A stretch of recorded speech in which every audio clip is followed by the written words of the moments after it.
نتكلم في جزئيه البيزنس والديزاين. انت لما قلت لي الكلمه دي انا ما فهمتش اصلا يعني ايه بيزنس وديزاين. بزنس ديزاين اللي انت كنت تقول من شويه. اللي هو ضرب العميل.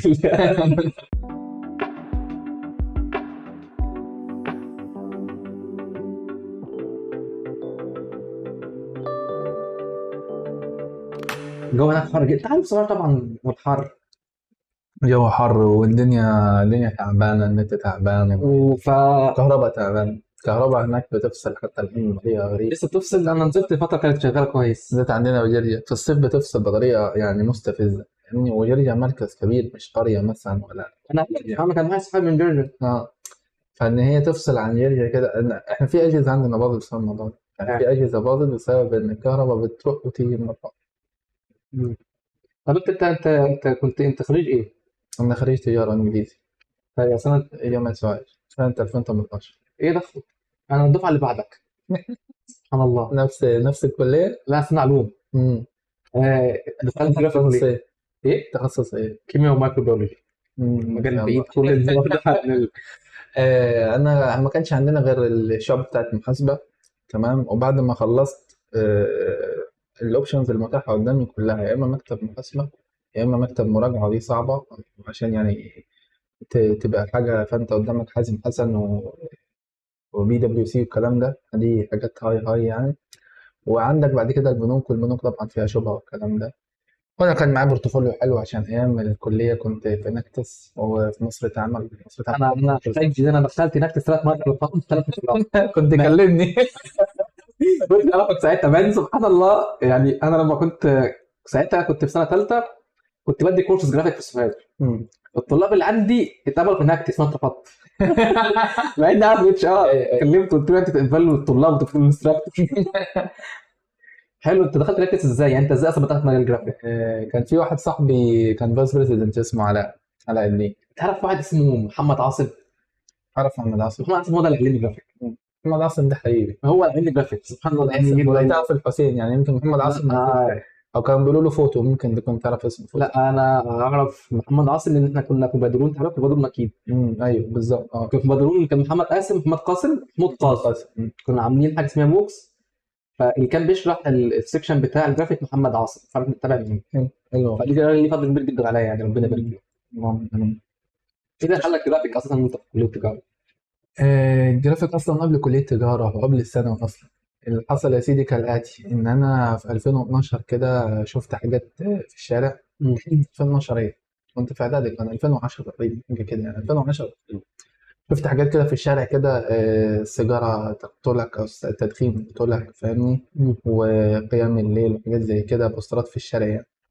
فرحت سرحت في البوسترات دي، وقفت قدام بوستر كده وتنحت. في الاخر في كده من تحت كده مكتوب محمد رجب كده بطريقه مميزه كده، الامضه بتاعت مين؟ بتاعت مصمم. المصمم او الرسام اللي رسم اللوحه دي، لان هي مم. اول ما تشوفها هو ده رسم، دي مش حاجات جاهزه حد عامل كل حاجه، لان دي كلها شبه بعض ما هي. المهم، وانت بتعرف ده بالاحساس، مش بتبقى فاهم ده بالتفاصيل زي ما انا شرحت كده، لا انت بتبقى فاهم ان ده عمل من شخص واحد هو عامل كل حاجه يعني، بالاحساس كده. مين ده محمد رجب. تمام. محمد رجب استاذنا طبعا، كان بيعمل مقويات وكان بيعمل بوسترات وكده، فقعدت ادور بقى ايه الحاجات دي بتعمل ازاي. تمام. طبعا كنت بسيرش بالعربي في جوجل. بعدين شفت دبليو انتر وعرفت يعني ايه فوتوشوب. دبليو انتر ده قديم جدا، 2009 و2008، كان منتدى يعني، وكان بينزل عليه آه، طريقة كيفية عمل النص الناري، كيفية عمل توقيع احترافي، الحاجات دي. الكلام ده. اه. بس يا سيدي، وبعدين مع الوقت كده، يعني أول حاجة اشتغلت عليها كان طبعا فوتوشوب 7 اللي خدته من أحمد أسامة صاحبي، كان أكبر مني. وهو كان شغال عليه فوتو اديتنج. انا بقى اللي كنت بعمله، كنت بجيب البراشز واقعد ايه فاهمني، اعمل ورود واعمل اشجار واعمل زرع واعمل نص الناري واعمل توقيعات، واجيب صور انمي اللي هو قناص. قناص اكس جون هانتر. وناروتو اجيب كيلو. جون واجيب كيلو فاهمني، واعمل بيهم توقعات واعمل عليهم افكت كده، تكستشرز وحاجات كده يعني. مم. بس يا سيدي، ده كل ده فترة الإعدادي، فترة الثانوي. فعرفت بقى ان في حاجه اسمها يوتيوب. طبعا هو كان اليوتيوب موجود، وانا كنت خبطت فيه مرتين، بس الموقع كان بيفتح وما كانش بيحمل. كان النت عندنا كان كان بيبقى طبعا وصله وكده، فكان الوصله دي بتدي لك بيبقى 1 ميجا فيها 18 واحد، فانت لو وصل لك 50 كيلو بايت شم 2 اه بالظبط. انت جوجل لما بيفتح بتبدا ايه اللي هو فاهمني، بتتصارع الافكار، هدور على ايه، لازم تختار حاجه واحده عشان ادور على اكتر من حاجه. بس فاليوتيوب كان بدا بقى وقتها، لا في 360 بدا يشتغل تمام، بتسيبه طبعا تروح تعمل كوبايه شاي وترجع تتفرج على الفيديو. واحيانا افضل انت تنزله، يعني لو انترنت داونلود مانجر لو عارفه اي دي ام، اكيد طبعا. بتنزل الفيديو بقى وايه عندك مكتبه، لان ده احسن من انت تقعد تستنى يحمل وعشان تقدر ترجع له كده. بس يا سيدي، ومن هنا بقى ايه يمكن الانجليش بتاعي كمان اتحسن بسبب ان انا كنت بسمع، يعني تقعد تسمع لحد لما خلاص عرفت ليه زي ما بنقول وفايل ومش عارف ايه والكلام ده والقوائم. طبعا كل التوتوريالز زي ما انت عارف برضو جت يعني ايه بيوري لك ازاي تعمل حاجه معينه، بيوري لك حاجات ازاي تنفذها، لكن مش بيشرح لك المبادئ، مش بيشرح لك هو ليه اختار اللون ده مع الخلفيه دي، ليه عامل الحجم ده مش اصغر من كده ولا اكبر من كده وهكذا. فضلنا شغالين بالنظام ده لحد فترة الكلية. لما دخلت الأنشطة الطلابية دخلت كويب ديزاينر تبع نفس، ده أول حاجة بدأت ويب ديزاين، ويب ديزاينر. مع انك انت كنت شغال جرافيك. ما أنا كنت شغال جرافيك بس كنت اتعلمت في الأجازة شوية HTML و CSS كده، هم كان عندهم ويب سايت وورد بريس. وعلاء قال لي أنت ممكن تيجي تظبط لنا الموقع وتعمل لنا صفحة بتاعة الريكروتمنت اللي هو إيه، أنت بتفتح زي إمكانية الانضمام زي هايرنج كده في الشركات. بالظبط زي الهايرنج بالظبط. بس يا سيدي، وبعد كده من الويب ديزاينر ده من خلال انكتس تعرفت على مايكروسوفت، وكان ليا اصحابي في مايكروسوفت MSB. وبعدين عرفت مصر تعمل من خلال صديق كده. محمد البحيري. اه بالظبط، أثناء محمد بحيري طبعا. بالظبط اثناء انا كنت معاهم في رايز اب محمود قاسم. ومحمود قاسم كان معانا على فكرة في فترة، كان معانا مراته برضو من منة الله. كان معانا مين تاني؟ كان معانا عدد كبير يعني. فكر وكنت أعرف طبعا على فكرة محمود جبريل، مش عارف تعرفه ولا لأ. محمود جبريل انا سمعت عنه كده. شفته يعني، أنا حضرته كده شوية قبل ما يسافر وكده. بس ولسه على تواصل، يعني أنا تواصل خفيف، بس قعدنا مع بعض يعني نعرف بعض. فادك التطوع. فادني جدا طبعا، فادني بالذات في جزئية التواصل وفي جزئية المهارات الشخصية، لأن أنا قبل كده كنت عارف النيرد اللي هو بيقعد 8 ساعات على الكمبيوتر و12 ساعة على الكمبيوتر، ويتفاجئ إن الليل ليل عليه، اللي هو الشمس بتنزل والقمر بيطلع وهو قاعد في مكانه. كنت أنا هذا الشخص، خصوصا إن أنا كنت كمان جيمر، ما كنتش بحس بالوقت خالص يعني. مش لاقي خاص تكون جيمر. كنت جيمر يعني فاهمني، اللي هو المدمنين، اللي هو بينسى ياكل وبينسى يشرب وبينسى الوقت وبينسى الصلاة وبينسى ان هو عايش مع ناس وكده يعني. دايما بقول لهم التطوع، يعني انا كنت في تيم صغير كده اسمه اكسجين في علوم. التيم ده ليه فضل كبير جدا على فكره. بدات فيه كنت برسم على بيكس ارت موبايل، وفي رمضان كده ايه رحت بعت لهم ايه اللوجو بتاع التيم على كلمه رمضان كريم. عجبت الليدر هناك وخدني بقى، قال لي في حاجه اسمها فوتوشوب، حاجه اسمها جرافيك، دور عليهم ليهم مستقبل حلو. انت على الله خالص ساعتها. بس دلوقتي بقيت عن جزء التكنيكال زي ما انت قلت. الانشطه التطوعيه بالنسبه خصوصا الانشطه التطوعيه اللي ليها غايه، اللي ليها قيمه، لان في انشطه تطوعيه هي مجرد ان هي حاجات غير شرعيه مش عايزين نخوض فيها دلوقتي. ليه غير شرعيه بمعنى الليجال ولا غير شرعيه بمعنى؟ لا مش الليجل قانونيا، ملهاش غايه، اللي هو شويه بنات شويه ولاد هنعمل لا هنطلع رحله. اتفق معاك تمام. فانا كنت داخل تيم ليه غايه، يعني احنا كنا مثلا في رمضان بنعمل شويه رمضان، بننزل اسقف خيريه، بنجمع حاجات للملابس. جميل، دي تمام يعني، كده ما فيهاش مشكله. انا مش بس الناس اللي تسمعنا ما تفهمش ان احنا بنتكلم عن كل حاجه تطوعيه كلها.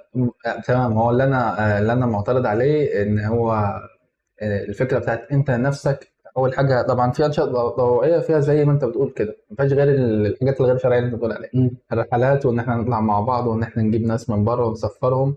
ما اقصدش حد معين، في كذا نشاط بيعمل كده يعني. لكن مثلا مصر تعمل مثلا كانت هي تبع مايكروسوفت كانت بتطلعنا معسكرات كامب، والكامب ده بتتعلم فيه على حسب التراك اللي انت فيه. كان عندنا ريادة اعمال وتوظيف وحاجات تبع IT والاتصالات يعني الكلام ده.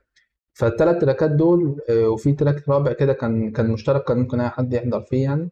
الثلاثه دول والاضافه ده كنا بنروح المعسكر وبنطلع من المعسكر. اللي عاوز يستفاد ويتعلم كان بيستفاد ويتعلم، كان في ماتيريال وفي برزنتيشنز وفي اكتيفيتيز.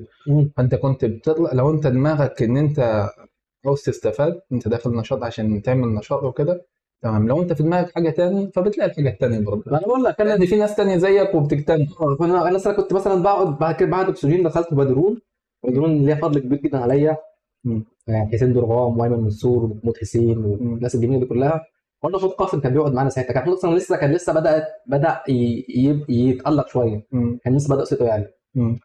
هناك اتعلمت حاجات انا لو كنت قعدت حياتي في المدرج كنت اتعلمها. بالظبط. التواصل مع الناس، الاعمال الخيريه، حب كنت الغير. بتعمل فين برزنتيشن؟ انا عايز اقول لك انا كنت اقعد فين اعمل ماركتنج بلان، انا كنت بالظبط. بعمل ماركتنج بلان على القهوه. ايه. كنت في انا فاكر انا الشخص اللي تقعد ميتنج تلاقيه قاعد ما بيتكلمش، بس لو ايه. جيت اتكلمت معاه يروح دايس على الكلام. انا الشخص ده. فانا كنت هقف ادي برزنتيشن واخد احسن برزنتر. ازاي ازاي انا اطلع ادي برزنتيشن واخد احسن ازاي اعمل ازاي انا ليه التيم بتاعتي، يعني ازاي انا في تحتي واخد ازاي تاسكات من الماركتنج واخد تاسكات وازاي اللي تحت الديزاينرز. انت لو جيت طبقت ده في الارض هتلاقي هو لازم شغل الشركات. بالظبط. ما هو بالظبط ده اللي بقول لك عليه بقى. فانت بتبقى في شركه مصغره، عشان دايما كده بقول للناس التطوع في الاماكن الكويسه عمره ما هيضرك. طبعا. بالظبط. وكمان انت بتتعلم، يعني دي حاجه من ضمن انت كده كده هتطلع بره هتختلط. فحته الغير شرعيه، الحاجات الغير شرعيه موجوده دايما وموجوده في كل حته، فانت اللي تختار اذا كنت انت هتقبل بيها ولا لا. فاهمني؟ يعني حتى من اول حتى الاقرار اللي هو ايه، انت تسكت، انت تشوف حاجه وتسكت. فاهمني؟ انا عن نفسي ما كنتش بسكت، لا في مصر اتعمل ولا في نكتس. تمام. طبعا مش بعترض على حد بشخصه اللي هو انت ليه بتعمل كده، بس لا كان بيبقى في كلام مع الناس الليدرز. انا بعدين بقيت فايس بريزيدنت في مصر اتعمل، وبقيت هيد اي تي في اناكتس، بس ما دورتش في موضوع اناكتس. تمام. ويمكن الموضوع مرتبط شويه بالكلام ده. بس هي الفكره في ايه، ان انت حتى الكلام الحاجات اللي زي كده لا بتتكلم مع الناس، ويا جماعه ما ينفعش، عشان محدش ياخد فكره وحشه عن حتى البنات اللي موجوده. لان المجتمع عندنا احنا بالذات في الصعيد، البنت لو حصل نوع من التواصل او نوع من الهزار او نوع من الحاجات اللي هي مش معروفه او مش مقبوله في العرف بتاعنا، مش هيتفهم الكلام ده بشكل كويس. فاهمني؟ لا مش للدرجه دي، بس بس يعني فاهمني، بس هيبقى في قيل وقال، وانت مش زي مدينك ان التيم كله يطلع عليه حاجه زي كده. ان خلي بالك في الاخر مش هيبقى فلان، لا هيبقى التيم، هيبقى بالظبط نشاط بيه. ازاي عمر بالظبط. بس. بس يا سيدي، يعني انت بتتعلم ازاي تحط حدود برضه. فاهمني؟ ان انت مثلا ما ينفعش تهزر. طبعا بيكون في اكيد مزاح، بس مش بيبقى في مزاح بشكل شخصي ومتواصل وضحك لحد لما يبقى في نوع من الخضوع بالقول، ونوع من فاهم انت الكلام. يعني انت كده وصل لك اللي انا انا فاهم عايز انا اقوله. فاهم الكلام ده كله. بس يعني انتقل الخطوه اللي بعد كده، ان انا كان في تريننج في تيك تبع في اسيوط. التريننج ده كان اسمه اكسلريتور. ده كان ايه، نظام شهر كده، اسبوع تسويق، اسبوع اوبريشن يعني عمليات ازاي بتشتري من الشغل بتاعك، واسبوع فاينانس. وكان في اسبوع رابع كده بيبقى زي ريفيو، او بيبقى زي ايه، مش ريفيو، زي تحكيم، تشوف التحكيم بتاع المسابقات. بس فانت بتروح بفكره، ولو الفكره بتاعتك اتقبلت بتبدا تحضر، وهم بعد كل اسبوع بيشوفوا انت عملت ايه في الجزء بتاع الماليات، في الجزء بتاع الاوبريشن، في الجزء بتاع الفاينانس. وبيعملوا معاك زي محاكاه كده صغيره. وبعدين في اخر اسبوع بقى اللي بيكمل وبياخد بيدخل تبع الحضنه وبياخد فلوس.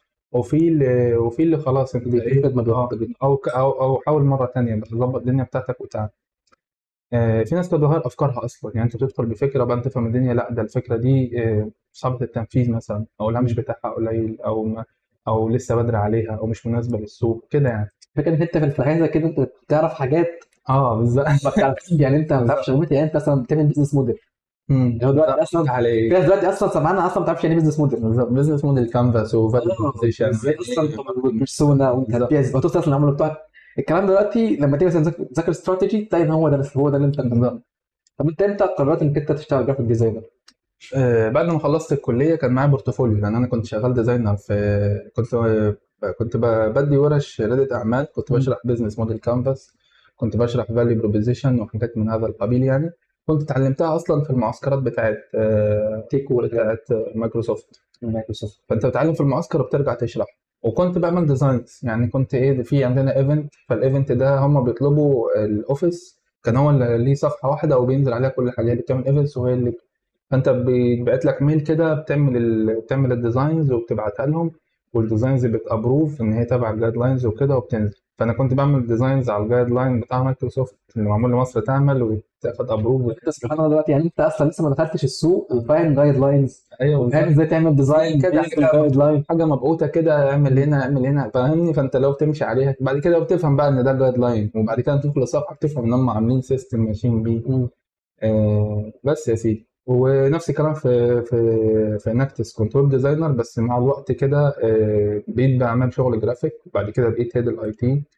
فبقيت بقى اللي هو كمان الحاجات الاداريه احتكيت بيها شويه، اللي هي الفكره بتاعت ان انت في جول كلنا شغالين عليه، اوبجيكتيف كلنا بنتحرك ناحيته، وكل قسم في النشاط بياخد جزء منه. يعني مثلا بتاع التسويق عاوز يسوق للريكروتمنت، فبياخد التاسك بياخد الجزء اللي يخصه ويقسمها على بتوع التسويق، في حد يكتب كونتنت، في حد يعمل، وفي الاخر خالص بيطلع ريكروتمنت بالشكل ده. بتاع مثلا البي ار بيروح يحجز مكان من الجامعه، وبتاع الفند ريزنج بيروح يكلم سبونسرز وبتاع.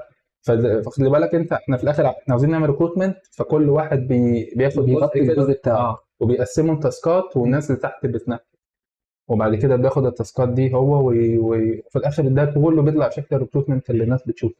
فانت بتفهم ان الشركات شغاله ازاي، وبتفهم الدنيا بتشتغل ازاي يعني.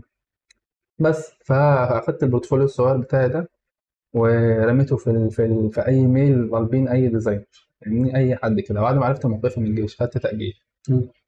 بس وبعد ما عملت 3 انترفيو كده هنا في شركة كانت قريبة من مكان السكن، ربع ساعة كده ولا تلت ساعة. انت بدات الشركات اللي في القاهره مش اللي في القاهره. لا مفيش في سواجل. ما ساعتها كانت كنت يعني هي لحد دلوقتي هو تقريبا السوق في السعوديه تقريبا 3 شركات هم اللي واكلين السوق. ما كانش في الكلام ده على ايام، ما كانش 2013 ما كانش في دلوقتي الكلام انا لسه متابع السوق يعني، عشان الناس اللي انا اديتك قلتها في السعوديه لسه دلوقتي بتكلمني. ده. هم يعني كام شركه كده لا داعي لذكر اسمهم.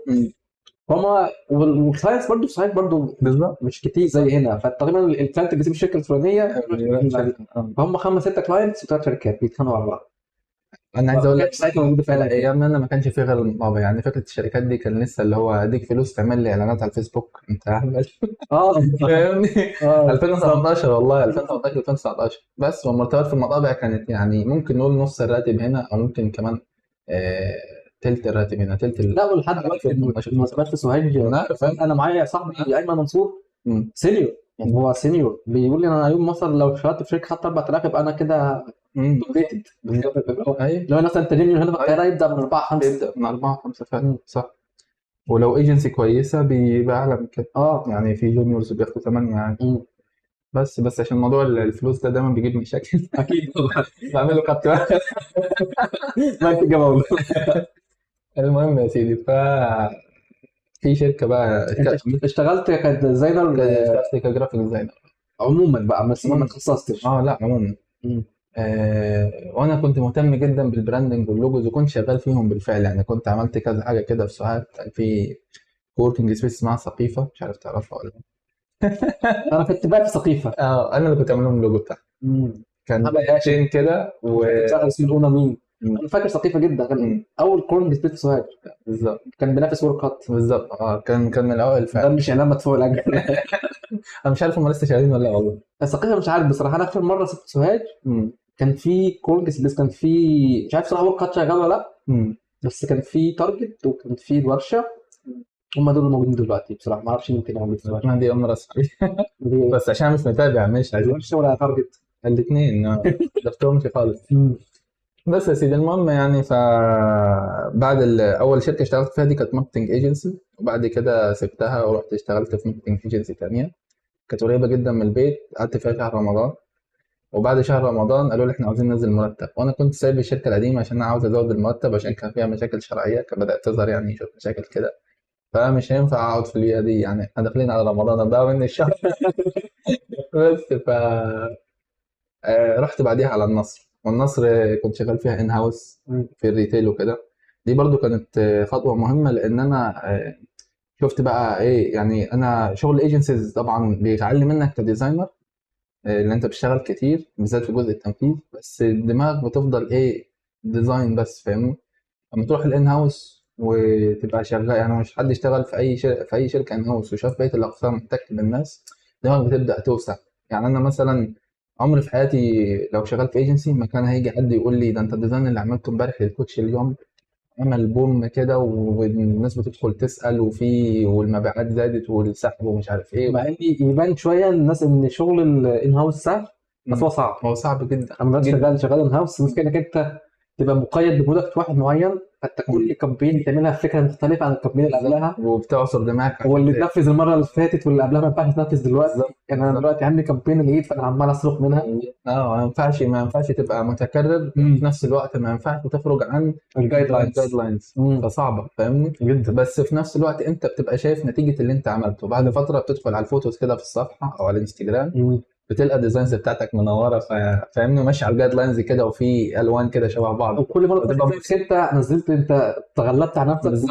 الفكره كانت اكتر من اللي قبلها. تشوف الريتش بتاعك، فبتبقى بيبقى حلو مبسوط. جدا. وحد يقول لك من الاوبريشن ده احنا عملنا، وحد من المرشندايزنج، وتتعامل مع بتوع الاي تي، وتشوف بتوع الاتش ار، وتشوف بتوع الفاينانس. فانا عن نفسي تجربه الان هاوس بالنسبه لي كانت افيد من تجربه الايجنسي، خصوصا ان انت عشان شغال في الايجنسيز الكويسه في مصر اللي فيهم ماركت دايركتورز وفيهم حد ممكن يفيدك، يتعدى على الصعب يعني. حتى اصلا فكره ان يبقى في سينيور مش ابديت، حتى السينيور والجونيور لا، ما انا جاي لك بقى يعني. هو لو الارت دايركتور فضيلك فهو ده بحكم شغله، السينيور مش هيبقى فضيلك. يعني انت حتى لو معاك سينيور، حتى لو هو شاطر، هو هيبقى باص في الشاشه بتاعته وبيخلص تاسكاته وعاوز يمشي، مش هيقعد يقول لك مثلا دي صح ودي غلط وهنا مفيش كونتراست، وده مثلا محتاج يتعمل له سكيل اب، وده يبقى من رحمه ربي طبعا. اه طبعا الا من رحم ربي، اكيد طبعا. انا بالمناسبه في الشركه اللي قعدت فيها شهر واحد كان السينيور بتاعي كان محمد بحيري.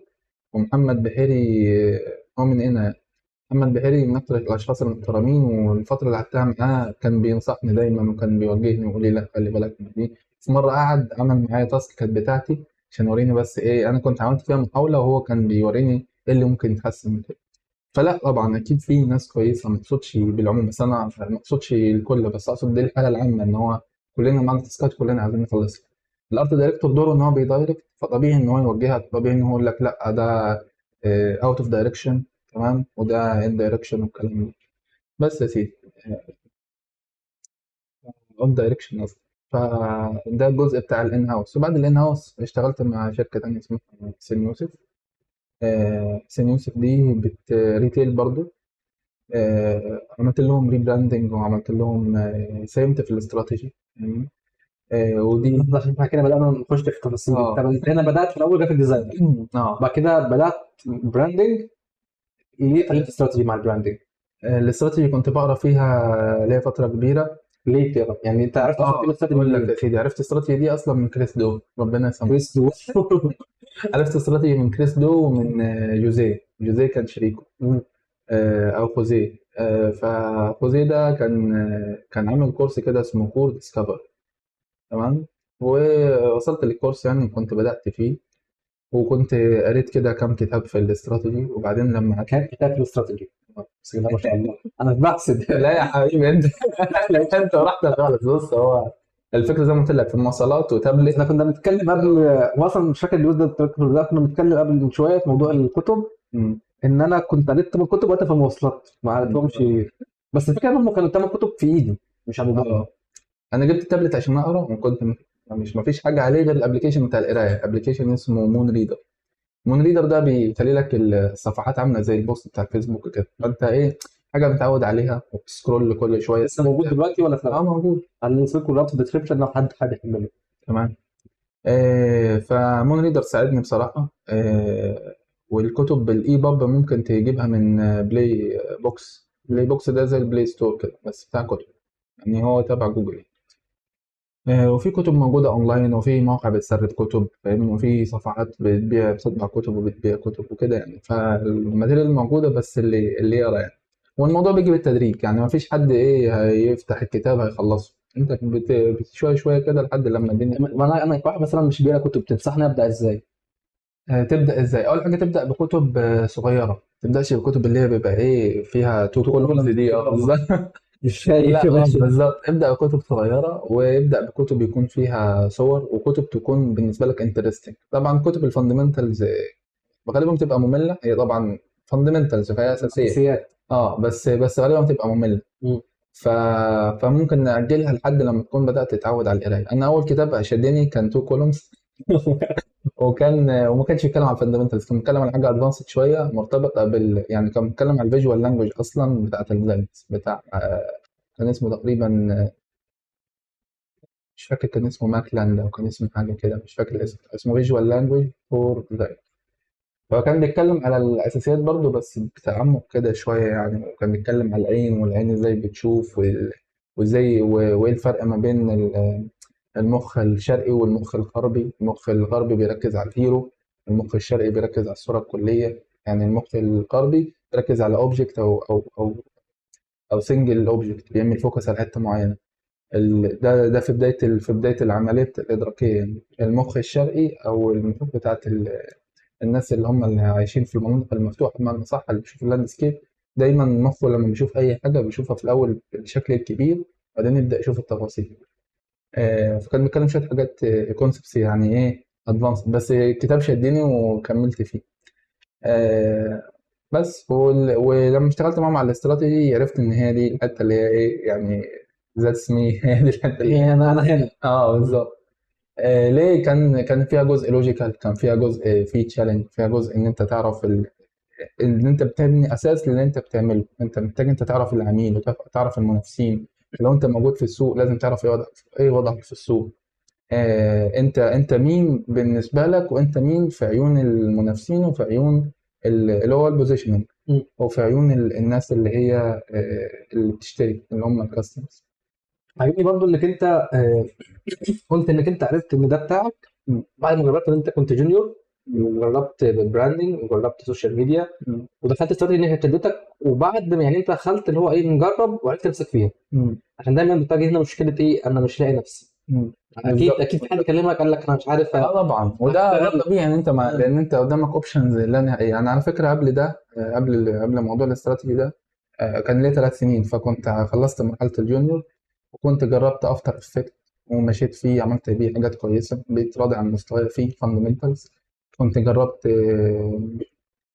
كان في بريمير وما كانش له علاقه بشغلي استخدمته. كان في حاجات تانية كنت بستخدمها، اي حاجه اي تول جديده بتظهر كنت بستخدمها. اكس دي وقت ما ظهر كان دي بدايتي مع اليو اي واليو اكس وكده. بس كنت في تولز، كنت بدات اتعلم خط عربي. كنت مشيت ايدي في الخط العربي وبدات كان زمان كنا بندرس نسخ ورقعة، فأنا كان عندي البيزكس بتاعت إيه الاتصالات والميزان الحرف والكلام ده. فخدت ورشة مع أستاذ محمود حسن وأستاذ شعيب، كانوا عاملين ورشة كده. وكنت وهو قبل كده كان فبراير، بس مع الورشة بقى ومع الممارسة لا بقيت فاهمني. فأنا جربت حاجات كتير قبل ما أوصل لفكرة إن لا، هو الاستراتيجي هي المناسبة لدماغي، بحكم إن إيه أنت تجارة فعندك شوية خبرات ليها علاقة بالإدارة والماليات والماركتينج والكلام ده، والتريننج بتاع تيك والأنشطة الطلابية وشوية الإن هاوس، فأنت فاهم في الريتيل وفاهم في الكلام ده. فده كله فاهم بيلد اب لحد لما بيدي لك اللي هو النولج، المعرفة والخبرة اللي تسمح لك إن أنت تقعد مع الناس تكلمهم في حاجات. لا أنت ممكن شكلك صغير، بس الكلام تتكلم فيه كلام كبير. كلام تتكلم فيه كلام معقول يعني. أنت لا الراجل ده هو عارف هو بيتكلم في إيه، فاهمني. ف يعني مثلا لما تقعد معاهم مثلا تقول لهم مثلا ان القسم ده مثلا مش شغال، طب انت عرفت من فين ان هو مش شغال؟ عرفت من واحد اتنين تلاتة. رحت مرة كده، انا من نفسي كده رحت مرة الفرع الفلاني وبصيت على الرفوف، ولما بصيت على الرفوف كان في قطعة اتنين تلاتة مش عارف ايه. الزيارة اللي بعدها رحت لقيت نفس الرصة بنفس كل حاجة. أيوة ممكن يكون مكان القطع اتغير، بس هي الشكل العام كده زي ما هو. قالوا لي طب ما يمكن احنا محافظين عليه. قلت لهم لا، انتوا لو محافظين عليه ما انتوا لازم بتغيروا الموديل، لازم يغيروا كده. مم. فهم بصوا لبعض كده اللي هو لا. فاهم. فاهم فاهم اللي هو لا، هو بيتكلم في الموديل وبيتكلم في الاشكال وفي المقاسات، وبيتكلم ان هو خد لي باله من حاجه زي كده، وان هو راح تاني بص عليها حتى برضه انت لما تبقى فاهم، لما مثلا انت برضه مشكله هتكلم فيها قدام، مشكله الكلاينتس اللي بيعدل كتير. مم. امبارح كنت بدي ورشه، ورشه براندنج يعني، في شركه كنت شغال فيها. فصاحب الشركه قال لي طب ما تيجي ندي بس نشتغل عملي. مم. قلت له ماشي. فجينا قلت له انت بالتارجت ايه؟ ما تقوليش كلاس ايه وبي عشان لو سبت في حاجه اسمها كده في تارجت. اه. فانا قال لي لا، انا بتارجت ايه وبي، ايه بي بلس وايه. او كانت في الاول كنا بنتكلم في بي وايه. قلت له ما ينفعش، لازم يا ايه يا بي. فقال لي ما انا المنتج بتاعي بيشتريه كل الناس. قلت له ماشي، بس انت عايز مين يخش الستور بتاعك؟ قعدنا نجادل مع بعضنا كتير. انا قلت له طب ما انا هقنعك في الاخر، انت دلوقتي لو هنعمل تصميم سوشيال ميديا هتكتب الكتاب عربي ولا انجليزي؟ قال لي انجليزي. قلت له بتاع مين مش هيفهمك، ولو عملتها عربي بتاع ايه مش هيفهمك، انت لازم تحدد تشتغل على مين. سكت. يعني الكلام ده معناه ايه؟ انك انت لما تيجي تبقى انت فاهم انت بتتكلم في ايه، ويجي عميل يقول لك ايه غلط، فانت بتخش معاه في نيجوشيشن، فانت فاهم، فهيسكت صح. مش هيعدل عليك. وحتى لو دخل معاك نيجوشيشن مره واحده وانت اقنعته مش هيسالك تاني. هو خلاص فهم ان انت فاهم، وانت اقنعته بالمنطق، مش اللي هو لا لا لا هو نزعق اقنعته بالمنطق، هيثق فيك ويكمل فيها. انا نرجع للنقطه دي بعدين. الله يفتح عليك، الله يفتح عليك. بس فدي كانت اللي هو ايه تقدر تقول عليها البدايه بقى بتاعت بس. وبعد كده بقى مع ان انا بتكلم عن موضوع الاستراتيجي وكده، ومع ان انت بتقترح، بيبقى ليك وجهه نظري انا ان هو ان انت تعمل استراتيجي، سواء براند استراتيجي او اي استراتيجي from A to Z. دي حاجه يعني ايه حاجه ممكن لو انت سانزو مثلا اللي هو بتاع ارت فور، ده كان كان بدور محارب وحد الصين وقصه تاريخيه كده. لو انت سانزو فاوكي اعمل استراتيجيز من نفسك اي تو زي يعني. بس هو في العادي لا، انت حتى لو انت عملت بروبوزل او انت عملت استراتيجي، ففي الاخر بتاع الماركتنج هيكون ليه انبوت مهم.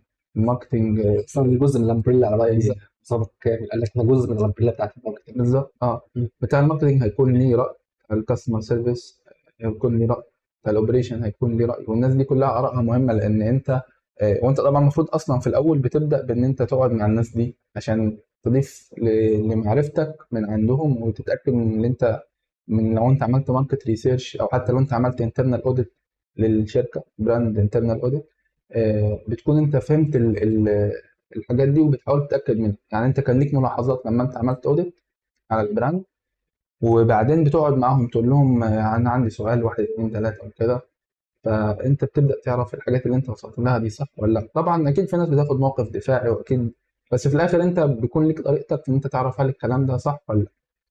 ممكن تقعد مع الموظفين، يعني مش لازم تقعد مع، لا ممكن تكلم حد موظفين كده، انا سمعت ان في واحد اتنين تلاته ايه رايك في الكلام ده. بس دي طبعا غير الحاجات اللي بتكون ايه اوفيشال وبابليك. يعني في حاجات تانية بتكون مثلا انت في جزء في الاستراتيجي مثلا جزء بتاع الفاليوز، مثلا الجزء بتاع الفاليوز ده لازم يتشرح، هو البرسوناليتي لازم يتشرح لكل قسم بالطريقه اللي هو يفهمها، ولازم كل واحد يكون فاهم ايه هي البرسوناليتي بتاعت البراند وايه الفاليوز بتاعت البراند، عشان دي حاجه انترنال احنا لما بنطبقها بتعكس علينا. واحسن حد انا شفته بيطبقها هنا في مصر العرب. العرب صناع الصف حرفيا. ان الجماعه دول مثلا عندهم موضوع الكاستمر سيرفيس بالذات في القاهره هنا، بتكلم تكلم الكاستمر سيرفيس بتقول له على المشكله، بعت لك حد فاهم الحاجه. الراجل لا بيشرب لا بيرضى يشرب شاي ولا يرضى ياخد كوبايه لبن ولا يرضى حتى يشرب ميه، فاهمني؟ وياخد بعضه وياخد القطعه اللي غيرها ويمشي. هم محترمين جدا. اليوم اللي بعده كان ليا تجربه هي تجربه سيئه جدا معاهم بصراحه يعني. قول لي احكي لي. كنت جبت منتج في شهر 4. فحصل عندي عشان كنت هتجوز، كنت جايبها مراتي، فجت مراتي تعبت، فالفاتوره عنده طالعه من شهر 4، وانا خدت الغساله عندي فضلت مركونه لحد 11 ما كنتش ركبتها. ما كنتش ركبتها. فانا لما جيت كان المفروض ان انا اعمل ايه؟ طلب تركيب. انا عملت طلب تركيب، انا ركبتها انا، لان انا بركب غسالات وبوتاجازات والكلام ده، من والدي كان بيعلمني الحاجات دي. جميل. فهي انت بتعمل ايه؟ بتركب الخرطوم فوق، توصله في الحنفيه وتوصل الصرف. تمام. شغل غساله، الغساله بتدي ايرور. المهم كلمت الدعم الفني، جالي حد فجالي ان هو ايه؟ صيانه صيانه مش تركيب. تمام. فجاء اول ما قال لي بسم الله الرحمن الرحيم، قال لي هنغير بورده وموتور. قلت له ازاي؟ الغساله لسه طالعه من كوتها امبارح. انا لسه عريس، كانت في ايدي الحنه، قلت له انا لسه عريس، الحنه في ايدي اهي، الغساله ما خدتش ولا غسله. قال لي هي عايزه بورده وموتور. قلت له خلاص ماشي. وفعلا جه الراجل غير بورده وموتور. خلاص ما اشتغلتش. فكلمت شركه تاني، فضلنا الحال ده لمده مثلا اسبوعين، فاهم؟ كان يوميا كان عندي مش بتغسل في الفتره دي. كانت والله يعني المرات اللي احنا كانت بتغسل على ايدها، يعني كانت عروسه بتغسل على ايدها والله. ففي حد بقى من اتكلمني عندهم قسم كده عجبني جدا، قسم الولاء والانتماء. حلو. اللي هو لما الموضوع كبر وفضلوا ان في صيانه فيه زيادات كتير جدا. في شركه بقى في مصر في الاجهزه الالكترونيه بتعمل كده. فكلمني، انا عايز اقول لك ان اصلا سبب من اسباب ان احنا اخترنا العربي يعني خدمه المبيعات بتاعتنا. يعني احنا كنا حين نجيب ال جي، بس شفنا ان في محل ستور دخل خدمه العملاء طلبت الكلاينت والكلام ده، فلا خلينا ممكن ما يكونش اعلى كواليتي، بس انا ضامن على الاقل لو في مشكله هيجي يقول لي. والضمان بتاعهم نقطه حلوه جدا. المهم قعدنا يمين شمال فوق تحت، في الاخر المنتج اتغير خالص بس بعد فتره. بس كان عاجبني منهم ان هم بيهتموا وبيكلموني. بالظبط حتى برضه وراجل بيوصل بسرعه وراجل محترم وبيكلمك الصبح لما يجي، انت موجود دلوقتي مش موجود دلوقتي. فعلا زي ما انت قلت، بيجي يخش بالمنتج السلام عليكم وعليكم السلام. يعني حتى انت قدمت له حاجه انا كنت بقدم لهم بصراحه، بس كنت بغصب عليه. ايوه بالظبط. اللي هو انت ضيف عندي، انت ضيف عندي، مش هينفع تيجي كده وتمشي. احنا نقفل الباب ونشوف الموضوع ده. لكن هتيجي تقول لي تيجي تقول لي ده يضخوني في البلد. لسه والله كنت برضه بتكلم مع النهارده، كان كلاينت جاي لي كنا بنتكلم في عايز براندنج يعني. فكنت بتكلم معاه، بقول له انت عندك ايه زياده في السوق يعني؟ قال لي قيمه وسعر. قيمه وسعر الاثنين. قلت له حلو، بس ما سين من الناس عنده قيمه وسعر. فسكت. فقلت له انت محتاج تفهم البيزنس بتاعك شويه الاول، وبعد كده نخش ميتنج تاني. والله كويس ان انت فاهمين. يعني في ناس اللي هو ايه، طب يا عمي ما هو بص، ما اكدبش عليك، انا قبل البودكاست، قبل ما قعدنا محمد حسام وطارق الزيني وامنيه وكل الشباب اللي قعدت معاهم، اللي هو ايه، انت عايز لوجو شركه ايه؟ انت بعت لي ريفرنس. بالظبط. اتفضل. لا بعد فهمت الموضوع وبقيت ان هو اصلا لما جه كلمني عشان يطلب مني بروبوزل، فقال لي انت تاخد كام في البراند؟ قلت له انا اقول لك سعر غير لما اعرف تفاصيل الشركه. قال لي ليه؟ ما انا سالته فلان وفلان وفلان قال لي كذا وكذا. قلت له ما هو حسب كل شركه، حسب كل بزنس بيختلف السعر بتاعها. انت لسه مثلا ممكن تجيبها ب 5 جنيه تجيبها ب 20 جنيه. بالظبط. كل شركه حسب راس مالها، حسب التارجت مين، عايز تروح فين في السوق. صح. فمش هينفع اقول لك سعر غير لما اعرف انت مين. قال لي لا شكلك فاهم، يلا بينا. وسبحان الله هو كان جاي لي مش لان انا احسن حد ولا انا اشطر حد، يعني في اكتر مني كتير، بس هو جاي لي لسبب ان انا بقدم محتوى مجاني. والله كذا حد والله في لسه الموضوع ده يقول لي بما ان انت بتقدم محتوى لله فانت اكيد امين اول حاجه. يعني انت مثلا مش هتاخد فلوس اكتر بقى. يعني في مشكله ان الديزاينر ياخد فلوس ويتكل على الله. ايوه بس كلاينت شكرا. وبما ان انت عندك محتوى كويس ناس بتشكر فيك فانت اكيد فاهم. نرجع الله يكرمك ويوسع رزقك يا زياد. نتكلم في جزئيه البيزنس والديزاين. انت لما قلت لي الكلمه دي انا ما فهمتش اصلا يعني ايه بزنس وديزاين. بزنس وديزاين اللي انت كنت تقول مش عايز. هو ضرب العميل. لا اللي هي ان انت لما العميل يكلمك انت بتعرف تتفاوض معاه. فاهمني يعني ايه؟ يعني بدل ما الديزاين عباره عن فوتوشوب والستريتور وان ديزاين، ان ديزاين عليه مشكله ده. او اي تول تانية او حاجات تكنيكس وستايلز ودايركشنز. لا الديزاين اكبر من كده. الديزاين ليه فاليو، والفاليو دي بتاعته بتتغير بناء على ظروف كتيره، بناء على الثقافه، بناء على الصناعه، بناء على السوق، بناء على الشخص اصلا اللي بيقدمها. يعني ممكن كل الظروف اللي انا قلتها دي، بس في اكس بيعمل لوجو بكذا، زد بيعمل اللوجو بكذا، وبيعمل بوسترز بكذا، وده بيعمل بوستر بكذا، المخطوطه بكذا والمخطوطه بكذا كده. هو ده معنى كلمه بزنس اوف ديزاين. ازاي تشوف الديزاين كبزنس، ازاي تقدر تسعر الخدمه بتاعتك، ازاي تقدر تبيع. انا عارف دلوقتي هناك في الكومنتات ازاي اسعر شغلي. السؤال ده بيجي كتير جدا ونزلت بوست طويل عليك فيه، وبرضه بتسال انا عايز رقم، عايز 50 جنيه بالظبط. هو على فكره موضوع الرقم ده اثبت فشل. يعني انا لحد فتره مش بعيده يعني كنت شغال بموضوع الارقام ده، وهو موضوع فاشل. لان هو في الاخر في ناس كتير، وده من تجربتي يعني في الان هاوس وكده، بيعملوا حاجه اسمها تجميع اسعار. يعني بتجيب كوتيشنز وبروح اعرضها على حد غير مختص تماما، حد بتاع فاينانس ولا كده، وبقول له بص احنا في قدامنا مكتب 2 3 ايجنسي 2 3 وهيعملوا نفس الحاجه. لا طبعا مش هيعملوا نفس الحاجه. لا مستحيل. انا طبعا مش هيعملوا نفس الصبح والله لسه عميل مكلمني جاي لي ريكومنديشن من حد من محمود بحروس، انا بارك له. فالمفروض شركه كبيره، فبرضه كلمني السعر قلت له افهم انت الاول انت مين. فشركه عقارات كبيره بسم الله ما شاء الله في السعوديه وعنده كلاينتس كتير. طب قلت له بعت له السعر قال لي لا كتير جدا انا كنت عامل حسابي على 500 جنيه. طيب فاهم. فحاولت افهم. قال لي خلاص انا دخلت كلمت الناس وجبت اسعار من المواقع بالظبط وشفت هنا وهنا بالظبط. وفيس. قلت له طيب ونصحته الله قلت له بص يعني سواء عندي او عند غيري انت محتاج كذا كذا كذا كذا قبل ما تطلبه من الديزاينر قول له انت عندك كذا كذا كذا ولا لا. اشتغلت معاه ما اشتغلتش معاه لاني وفهمته برضه ان قلت له الشركه مش بس اللوجو. ايوه وفقعدت بقى فهمته شروطه كبير. دي على فكره دي حاجه عظيمه والناس قليله بتعملها. هو ده بقى ده جزء اه بقى من البيزنس اوف ديزاين، ان انت تديوكيت الكلاينت. يعني زي ما انت بتعرف تصعب شغلك وبتعرف تعمل بروبوزل وبتعرف قدر الامكان، وده صعب عندنا بس ممكن يتعمل قدر الامكان تبرني البورتفوليو. يعني بدل ما انا بدخل مع حد في حاجه اسمها بيسموها بيتش، فبدل ما ادخل مع البيتش ده اللي هو كل واحد بيبيتش الايدياز بتاعته وفي الاخر في واحده بتتاخد فاهمني. وممكن الايجنسي تبقى تشتغل شهر وشهرين والاخر الشغل ده يروح في الزباله. طبعا ده كله بيجي على راس الموظفين المدير بيجي يشوط فيهم. فالبيتش دي حاجه ضاره جدا واصلا لا تناسب الكريتيف اندستري. مش عارف مين اللي عملها، هي فكره قديمه وبطلناها من زمان يعني، او المفروض ان هي موضه وبطلت يعني، بس هي لسه شغاله للاسف. فتحاول قدر الامكان انت ما تدخلش في بيتشز، تدخل تكسب الشغلانه بدون بيتش، بالبروبوزال بس بتاعك فاهمني، بدون حتى البورتفوليو. ممكن معرفتك في السوق ده ومعرفه تاثيرك في السوق ده انت فاهمني. عارف برضه عشان في مشكله تواجه الديزاينرز لما دايما تلاقي حد يقول لك انا عايز حد يشتغل في العقارات بالظبط اه عايز لوجو حد يشتغل في العقارات. تمام. فكان دايما ردي على الكلاينتس ده انت ليه عايز حد شغال في العقارات؟ ليه مش عايز؟ ما هو اللي فاهم مجال طبي هيفهم هو عايز دراسه. حد ليه خبره سابقه عشان يعني ايه فاهمني، يعرف وانا دايما يعرف يشوف الحل اللي دايما هيطلعه.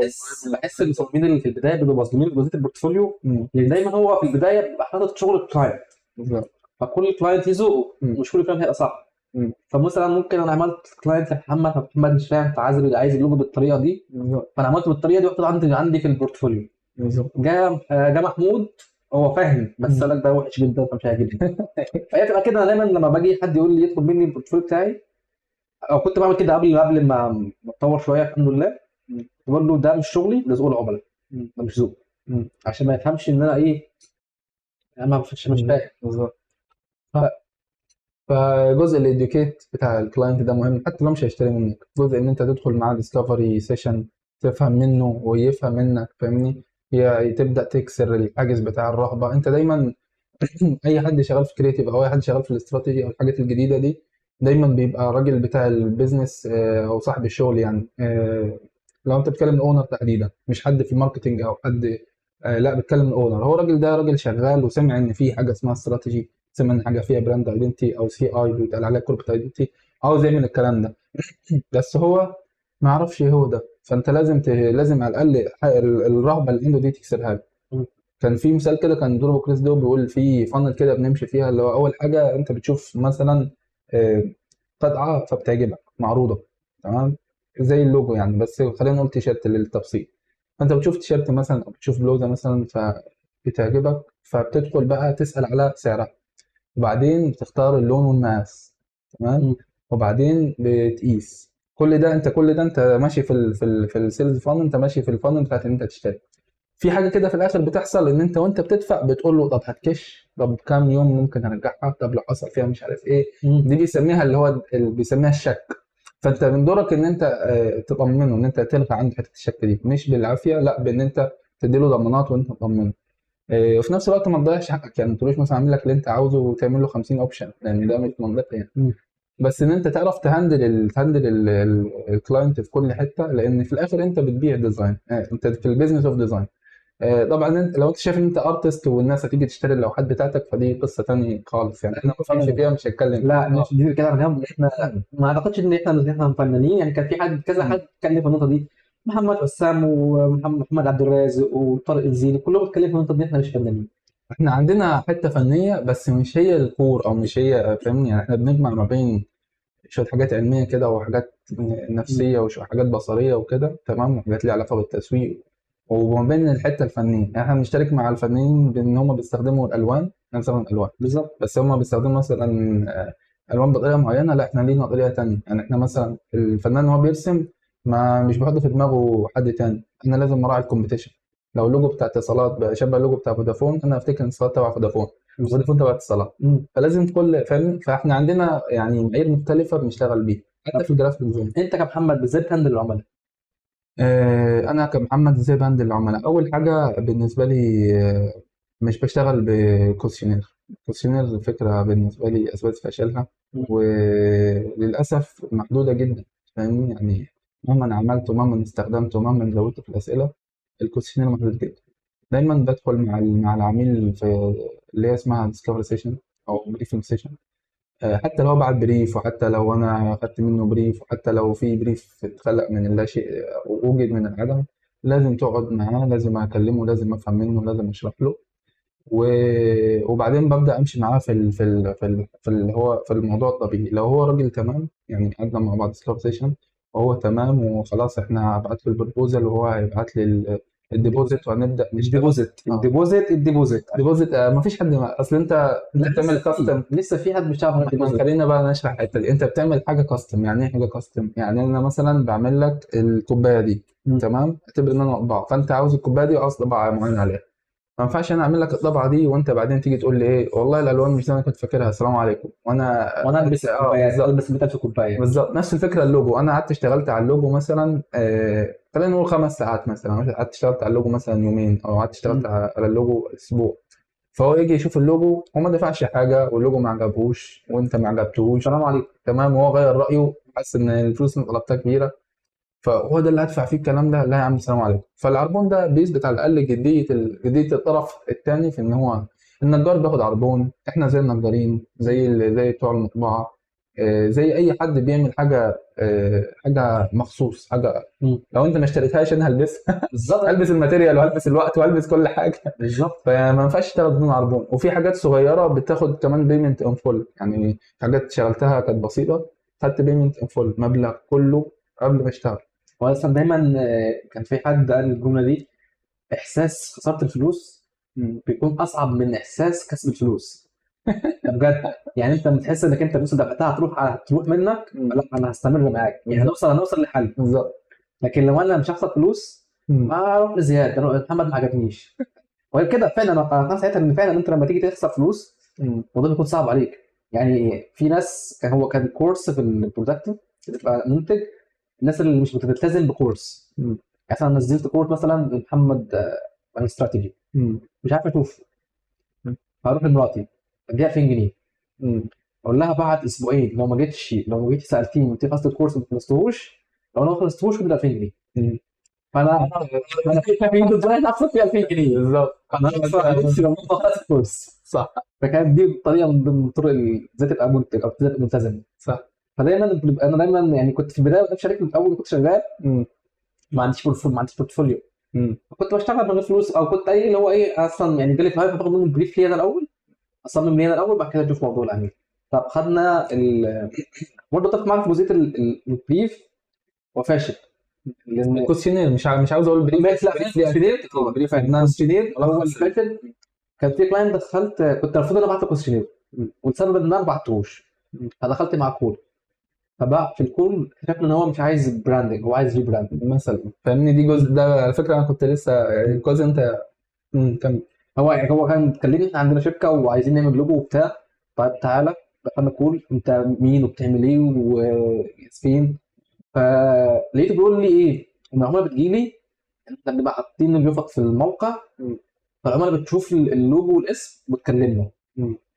طب انت كده مش هينفع تعمل براند من الصفر، يعني تعمل قديم خالص انت مربوط في دماغ العملاء باللوجو ده، صح. فانت محتاج تحسن الموجود وتعدل فيه. قال لي انت معاك حق. فالنقطه دي انا كنت بعت له كويشنير، كان جواب على الاسئله خلاص هو كان خسر وما كانش هيفهم. بالظبط. عايز اقول لك في واحد بيبقى داخل مثلا لو ندخل الديسكفري سيشن بيكون هو بيتكلم في ان هو مثلا عاوز لوجو، او ان هو مثلا عاوز يعمل مثلا. انا الحاجات البرنتد يعني شبه بطلت اشتغل فيها، اغلب شغل ديجيتال اصلا انا بطلت اشتغل برنتد خالص. بس في حاجه شغال عليها دلوقتي والله، فيها شويه ستيشنري كده بس. ما دي حاجات اللي هي جايه ضمن البراندنج. بالظبط. مش هشتغل بانر. بالظبط مش هيشتغل بانر الكلام. فهو بيبقى داخل عاوز لوجو، عاوز بتاع، عشان هو فاكر ان اللوجو حل المشكله. ده عمرك ما هتكتشفه بالكوستشنير. ليه؟ لان الكوستشنير بيسموه او يعني زي السيرفي، بيسموه زي اللي بيسموه ايه ended question، سؤال مغلق، سؤال كده اللي ليه اجابه واحده يس نو، او بيكتب لك حاجه معينه وخلاص. لكن لما بندخل مع بعض ونتكلم مع بعض وهو يبدا طب انت ليه عاوز اللوجو، طب مثلا ايه المشكله اللي عندك، طب واحد اتنين تلاته، بنوصل لفكره ان هو لا انت مثلا اللوجو مش مناسب ليك، انت كل اللي محتاجه ان انت تعمل شويه دعايه، محتاج انت تعمل بوستر، فاهمني؟ انت محتاج ان انت تتاكد بس ان الرقم بتاعك ظاهر في الأصدار. البيزنس كارد فيه مشكله، حاجات من هذا القبيل يعني. مش محتاج ان انت تعمل، وبيروح عادي، بس هو بيروح. وعشان انا عملت معاه كده بيركومند بيركومند الشخص اللي عمل معاه كده لحد تاني. وبالنسبه للموضوع ده انا البورتفوليو بتاعي مش بعمل له ابديت، وغالبا مش هعمل له ابديت. وان شاء الله في موقع شغال عليه، موقع الشخص ما مش هيكون في جزء بورتفوليو ولا جزء اعمال خالص. ليه؟ عشان الاعمال السابقه بتحجمك، يعني هو بيحكم عليك من اللي انت عملته. وانا الحلول اللي بقدمها بتتغير مع الوقت. يعني مثلا انا كنت في لغات عملتها، اللغات دي بتطبع، فما ينفعش استخدم فيها جريدينتس. دلوقتي انا اغلب الشغل بتاعي ديجيتال مع ستارت ابس وحاجات كده، ساس اللي هو سوفت وير از سيرفيس، وحاجات كلها ديجيتال، حاجات كلها كلاود، حاجات ويب وحاجات ابس وكده. فلا بستخدم جريدينتس وبستخدم نوشن وفاهمني، وبعمل حاجات بس كتير. برضه انت في برضه سؤال بتساله للعميل في البريف او في الديسكفري سيشن، انت هتنفذ ازاي؟ بالظبط. لان في مثلا شركات لو هتنفذ مثلا حاجه زي كلادنج او كده، انا هبقى مرتبط بكتب معينه، وفي حاجات مش هينفع اعملها، مش هينفع اعمل قطعات حاده بالظبط. في شرع عشان مش هينفع تتنفذ. بالظبط صح. فدي برضه حاجات من الحاجات المهمه. مم. بس وهكذا يعني. فالحاجات القديمة بتحجمك. موجود طبعا حاجات ببعتها لو حد عاوز يشوف حاجة، دايما يعني بيكون في حاجة جاهزة ان انت تبعتها.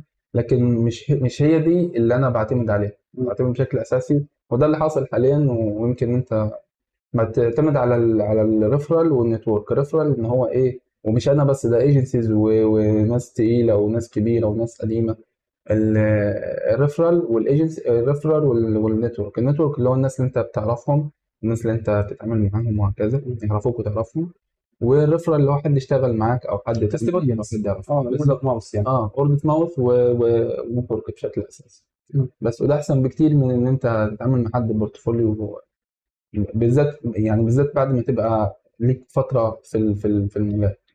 انت في البدايه لازم بورتفوليو، ان انت عاوز تشتغل في عاوز تشتغل في كذا، عاوز، فانا هعرفك ازاي. لكن بعد كده خلاص الحاجات دي انت بتعمل لك نوع من الليميت في الحاجات اللي انت عاوز تعملها. في نصيحه من ضمن النصائح، انت تعمل البورتفوليو بتاعك في الحاجات اللي انت عاوز تشتغل فيها بس. تمام. طب ولو غيرتها، يعني لو انا حابب اغير مثلا، وده حاصل ان احنا ان احنا الدنيا تتطور مثلا، اضطر اعمل بيرسونال بروجكتس واسال نفسي فيها، فاهمني؟ يا اما هضطر ان انا وهقدر اخفي الكلام ده كله، يا اما هضطر ان انا في الاخر اقول يا جماعه انا ما عنديش، مش بستخدم بورتفوليو، دي اعمال سابقه بس، اللي انا بقدمه مش بالضروره هيكون زي الحاجات دي.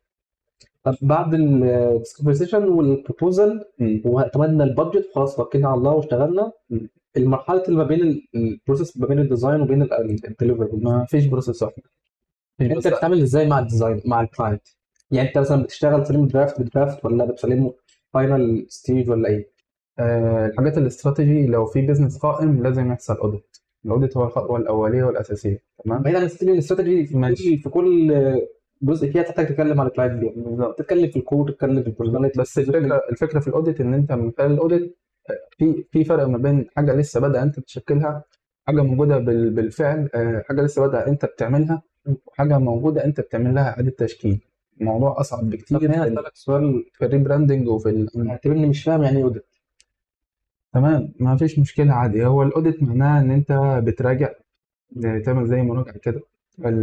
المراجعه دي بيكون الغرض منها ان انت تفهم الوضع القائم، وتعرف المشكله فين، وتعرف هتبدا تحل المشكله دي ازاي، ايه هي المشكله الموجوده وهنحلها ازاي. هو دايما بيجي لك بتصور، زي ما اي حد عنده مشكله بيجي لك واحد مثلا اللاب بتاعه سخن فيقول لك مش عارف فيه ايه، واحد هو سخن فيروح للدكتور يقول له ده انا شربت شويه ميه ساقعه فسخن. حاجات كده. طبعا اللي هو بيقوله ده انا باخده واحطه على جنب في الاعتبار مش برميه.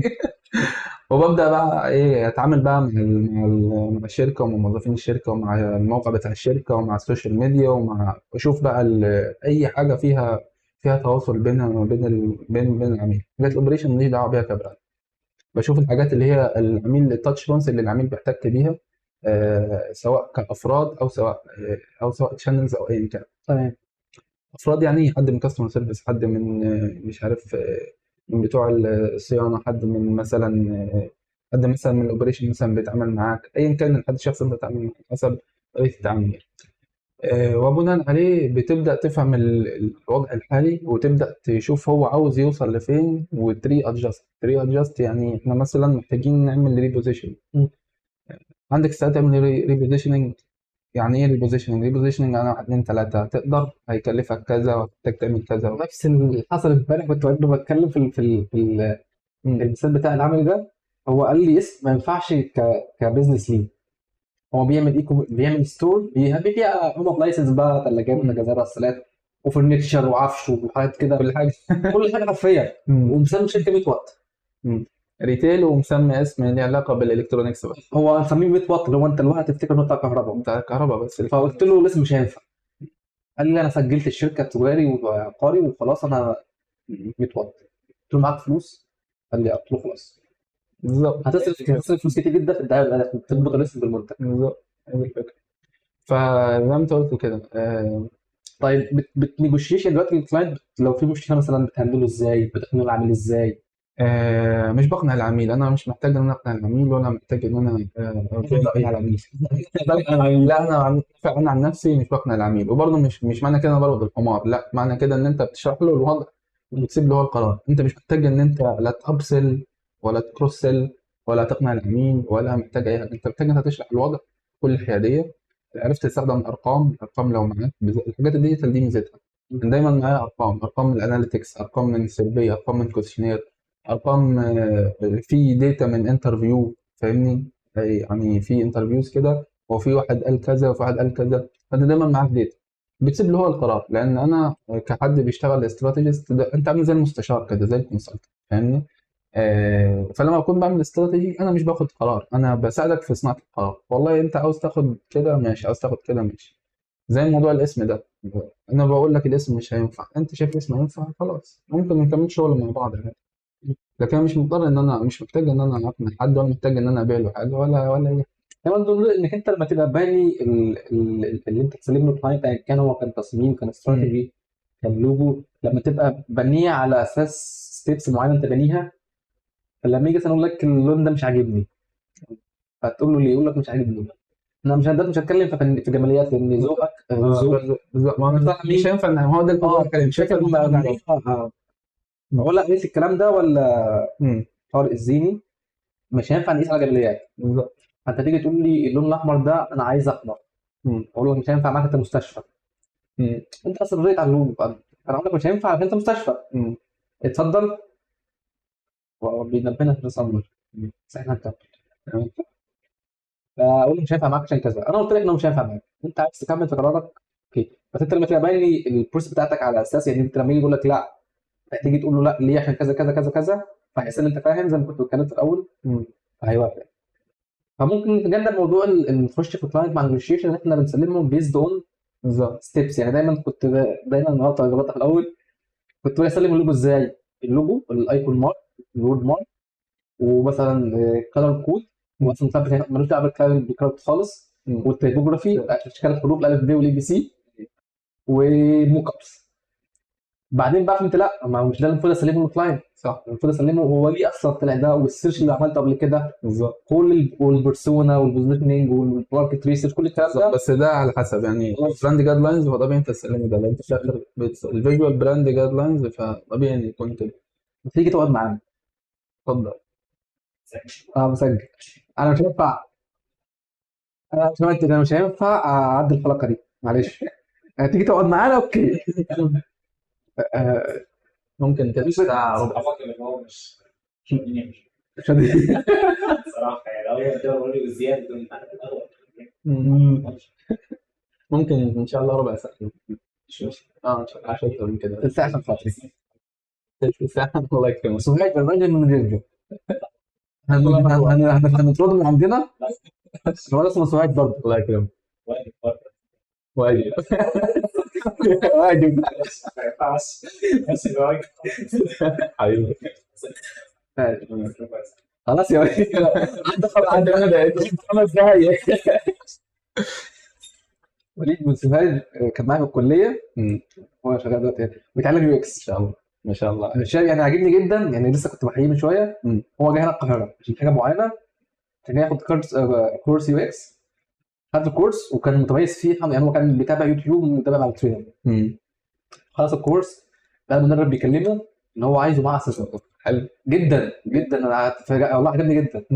النهارده جيت كلمني بيقول لي المدرب خلاص هنزل معاه اسيستنت، وقال لي قدامك دورتين هعلمك فيهم حاجات تنزل معايا انستراكتور. عاجبني جدا، بسم الله ربنا يوفقه. نرجع هو الربع ساعه ده من 5 دقايق. كنا فين؟ كنا في اللي احنا بنقول انك انت لو بتسلم الكلاينت الديليفربلز بيزد اون بالظبط على حسب سيرفيس معينه انت تعملها، فهو اصلا مش بيفكر معاك اصلا بالظبط. يعني انا اقول لك على حاجه، الاستراتيجي بالنسبه لي انا يعني الاستراتيجي في حاجه تخص الادارات تمام، وفي حاجه تخص الموظفين، وكل واحد بيتكلمه بالطريقه اللي تساعده في شغله او تساعده ان هو من خلال شغله ينفذ جزء من الايمج اللي انت بتحاول توصلها. يعني هو في الاخر كل اللي انا عاوز اعمله عشان يبقى في براند، ان انا عاوز يبقى في كوميونيكيشن، بكوميونيكيت ليك ان في فاليو، او بكوميونيكيت بروميس معين وعدتك بيه، وفي نفس الوقت في بينيفيتس بتكون موجوده في السيرفيس، موجوده في البرودكت ايا كان. فلو البروميس ده كد تمام شكرا. ولو البرودكت لو البرودكت فيه مشكله، يعني سواء البروميس اكبر من البرودكت او البرودكت اقل من البروميس، يعني ممكن هي غريبه بس ممكن مثلا انت تقول لحد في 1 2 3 ما يكونش فيه زي اللي هو تخيله، وممكن العكس. فبيحصل مشكله، انت كل اللي بتحاول تعمله انت تبني تراست، عشان التراست ده تخليه بدل ما هو اشترى منك مره يشتري منك مرتين، ويقول لحد تاني يجي يشتري منك، يتحول امباسدور ليه. بالظبط.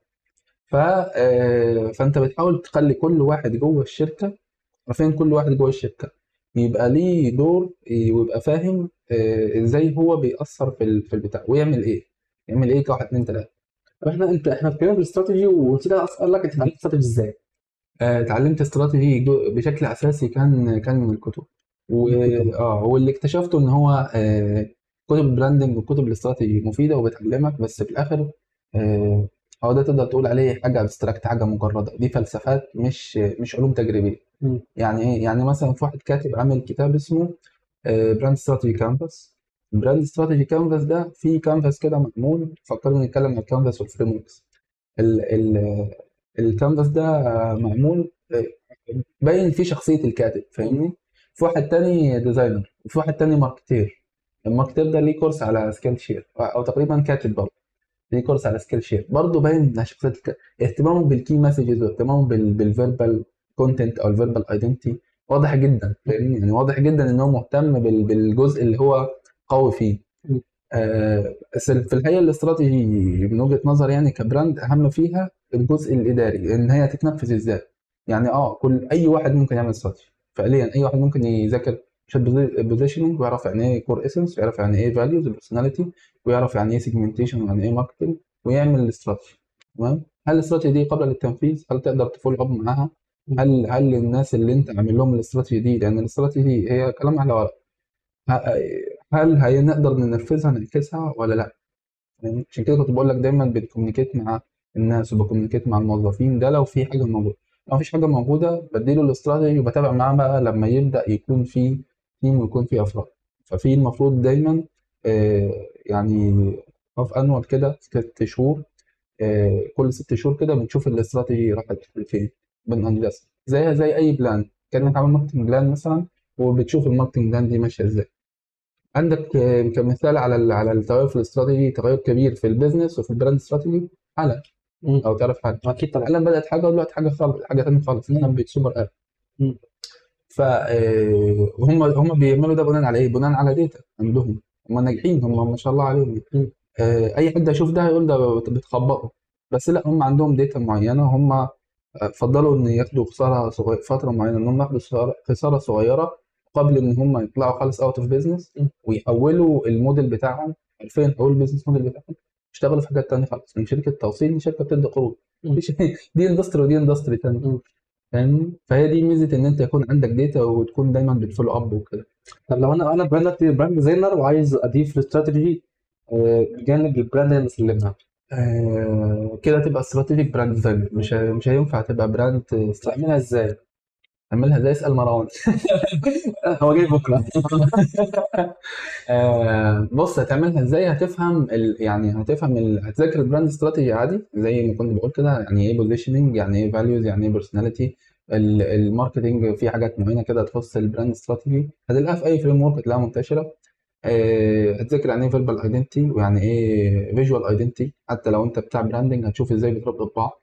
زي ما قلت لك مثلا كنا بنتكلم عن موضوع اتصالات، كان في بوست كده كلنا اتكلمنا عنه يعني، ان ازاي اتصالات واللون الاحمر، هي ليه اخترت اللون الاحمر بدل ما الاول كان اللاند سكيب بتاع الاتصالات كده كان عامل ازاي، كان وي بنفسجي واورنج او موبينيل برضو كانت اورنج، واتصالات اخضر وفودافون احمر. ولما يحبوا ده بيفرق ازاي بقى في الكوميونيكيشن وكده، في الاعلان يجيب المارد الاخضر ويجيب المارد الاحمر مش عارف ايه. تلاقي لو تلاقي اللوكيشن كله يا احمر يا اخضر يا اورنج يا بنفسجي. ولا ولما يحب يضربوا في بعض يجيب المارد الاخضر يحصل معاه مش عارف مشكله، فاهمني. فده فيجوال كوميونيكيشن بيحصل بسببها قضايا وحاجات زي كده. وماكدونالدز عملت كده مع كي اف سي، ان هو في اصلا حرب دايره بينهم. حرب دايره بالظبط بالفيجوال كوميونيكيشن، بالفيجوال ما غلط فيه بالظبط. فدي قوه الفيجوال، هو ده المعنى الاستراتيجي للفيجوال، ان هو بقى ده ممثل ليه، فاللون بقى ممثل ليه، فانا ممكن اعمل كده، فاهمني. بس فلا لما اتصالات مثلا غيرت الاستراتيجيه بتاعتها وبقت شركه بتستحوذ وشركه اكبر والبيزنس موديل اتغير، فخلاص انا مش محتاج ان انا يبقى لوني اخضر ولا يبقى لوني اصفر ولا، فاهمني. مش فارقه، انا كده كده هبقى شركه تمام، والشركات دي كلها هتبقى بتاعتي بالظبط. سبسيدريز ليه؟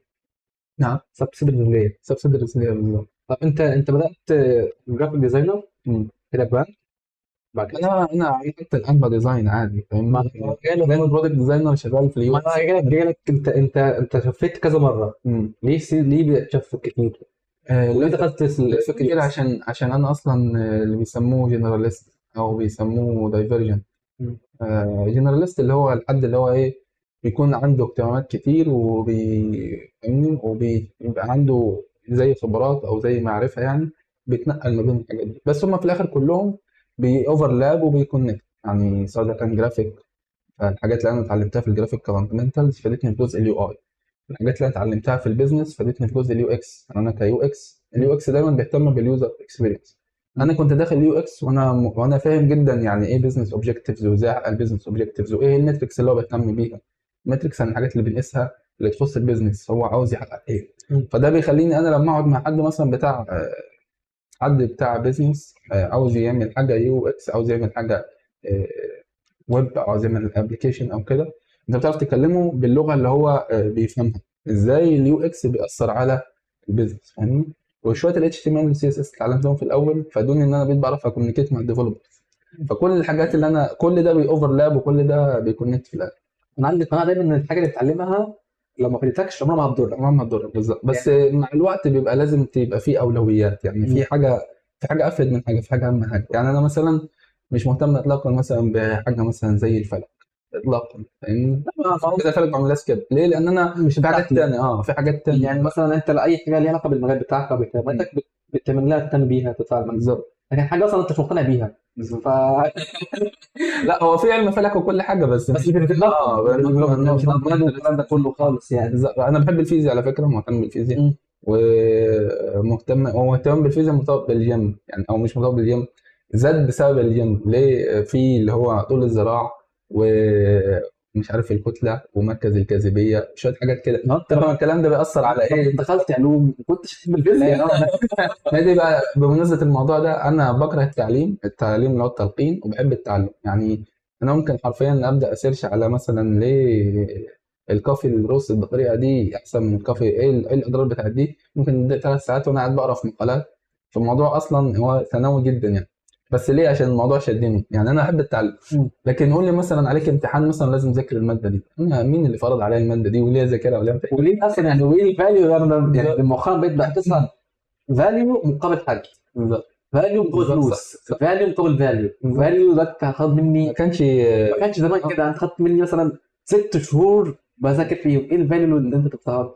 يعني انا واحد 4 سنين بذاكر علوم تتني حرفيا. ايوه 4 سنين مركونين على الصف، يعني هو ايه، يعني في شويه فاليوز بسيط جدا، بس طبعا مش بمقدار ال4 سنين 6 شهور يعني.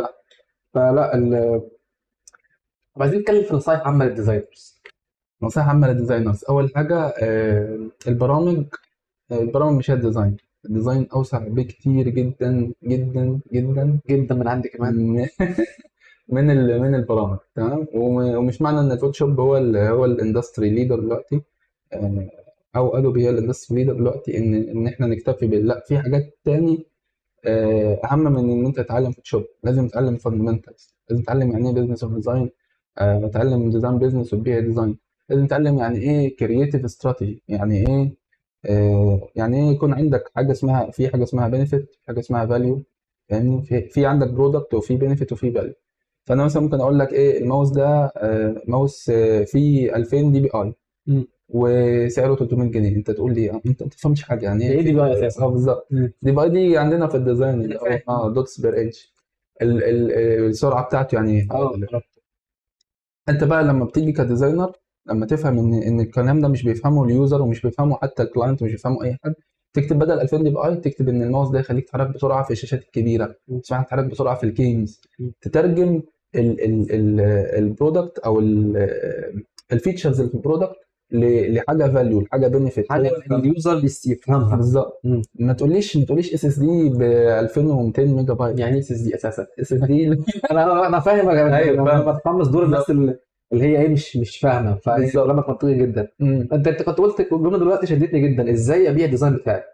ازاي تبيع الديزاين بتاعك، يعني ازاي تعمل ديزاين. الديزاين ده ما يكونش فيه المشاكل اللي هي الناس تضطر انت تعمل له اديت، تضطر انت تعمل ري وورك.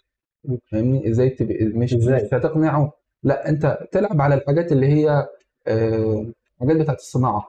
يعني في واي معينه الاندستري كلها ماشيه فيها، بتاعت الاساس مثلا. ما تخترعش، لان انت لو اخترعت الناس المستهدفين مش هيفهموا، وبتاع البيزنس هيستغرب الديزاين وهنلبس، وفي الاخر تقول انت كرييتيف جدا بس خلي ده في البيرسونال بروجكت.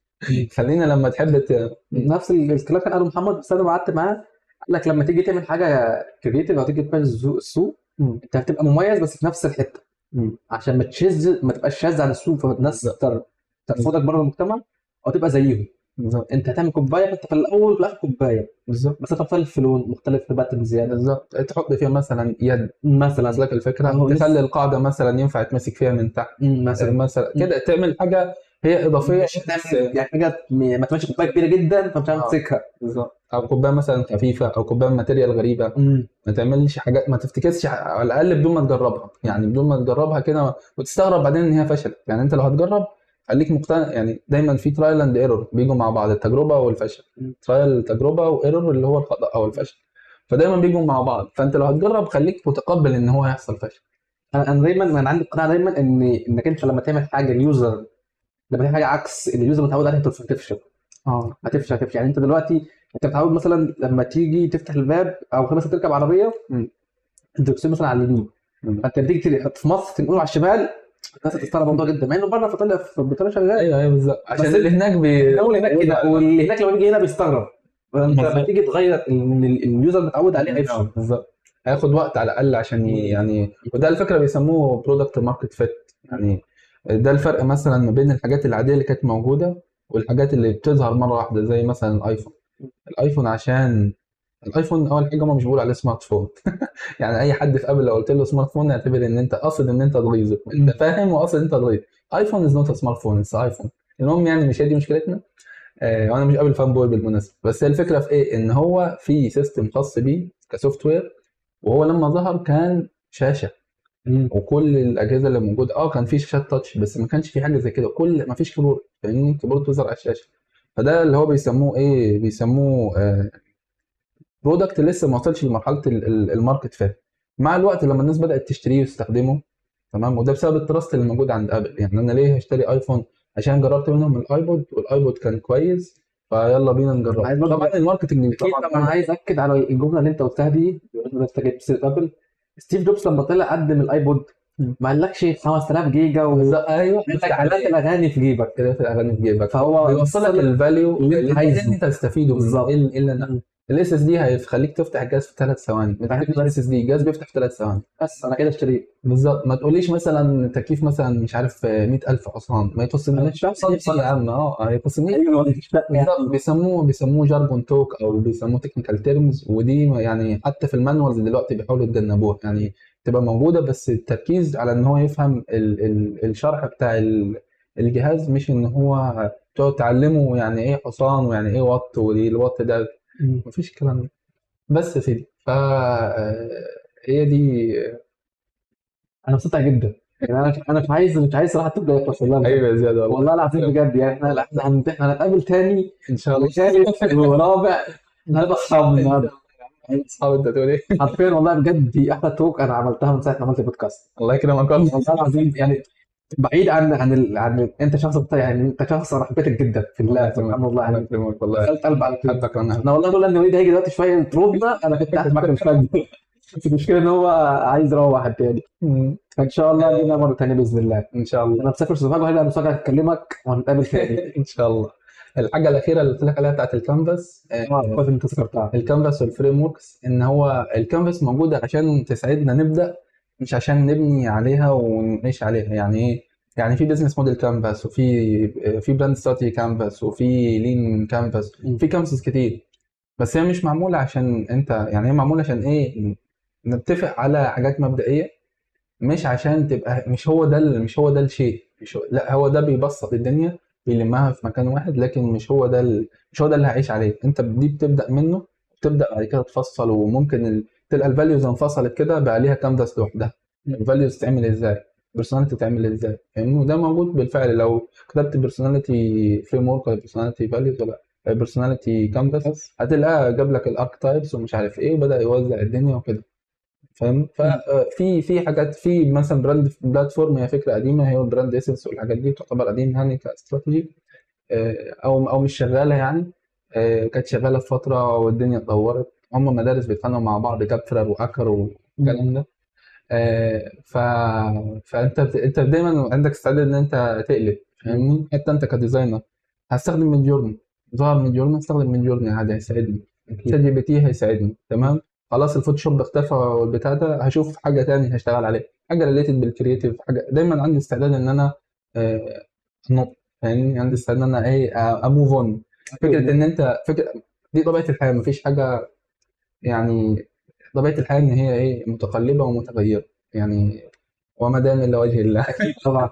وبرضه انت لو فضلت مكانك هتداس برجلين. الناس ده انت لو مش تتطور وممكن بعد تتطور وتبقى توب، المجال يختفي. يعني مجال الخط فتره من فترات في اساتذه وعمالقه، بس الناس دي يعني بعد ما ظهر الكالك وبعد ما ظهرت الخطوط الطبيعيه والفونس الكلام ده والديجيتال، اتاثروا جدا طبعا. اكيد طبعا. بس في ناس منهم بدات تعمل خطوط طبيعيه واستفادت من الموضوع ده. هو في اسمها اللي هو بدا يحول الرسومات الورقيه لحاجات ديجيتال. بالظبط. برضه انا بمشي بالظبط، بيمشي مع الموجه. بالظبط، في اللي فضل في مكانه خلاص، في اللي اختفى وفي اللي كمل. بالظبط. نعم. هنتقابل كتير الفتره الجايه ان شاء الله. نورتني والله يا محمد. ايوه والله زي انا مبسوط والله جدا والله. بقول لك خير والله والله جامد بجد. بس دي اكتر توك انا يعني كشفت اسمها هديه كده تزعل الناس. لا ما بيحبش يزعل منها والله بجد يعني. الله يكرمك. اكتر توك يعني انا مبسوط منها يعني، خصوصا انت برضه سنك من سني. الله يكرمك. ففي وبرضه احنا الاثنين بلديات بلديات عشان كده حبيبي. ففي كيمياء بيننا كده، فلا سبحان الله يعني والله يعني. ربنا يديم في وشك والله يا محمد. اللهم امين يا رب. سبحانك اللهم وبحمدك اشهد ان لا اله الا انت استغفرك واتوب اليك.